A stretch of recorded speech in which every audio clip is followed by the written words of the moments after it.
nyiikira okunoonya Katonda kubanga ye mugabi w'empeera eri abo abanyiikira okumunoonya. Kyenvudde nzijanga nti okunyiikira oba olunda nkoko nyiikira zifa naye ziddamu ne zirama.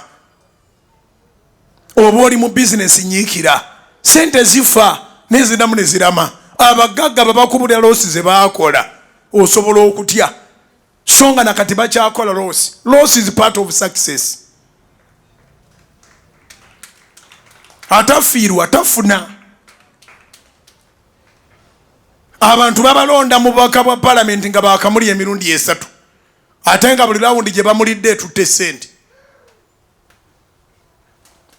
n'amala n'ayitamu. Nyiikira mweyigirize okubanga n'omwoyo w'okunyiikira.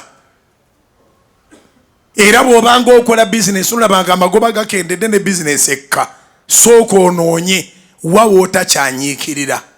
Tokyakeera nnyo oggalawo mangu abaguzi tokyabassaamu kitiibwa by'oleeta wakyusa oleeta bibi. Wateeka okubaawo awo kyolegezzaamu olagayizalagayizaamu. Naye Katonda bw'atyo bw'ali omuntu ayinza okusanga n'agandi bannange Mukama yakukolera bino naye ffe twamukola ki? Naye ogenda omubuuza nti wasaba emirundi emeka? Tunajjanga awo lwakuba mwezi oluusi kale musajjanga olumu nenzija. Kaakati ayagala yeegeraageranye naawe eyeewaayo buli lunaku. God is part of your life.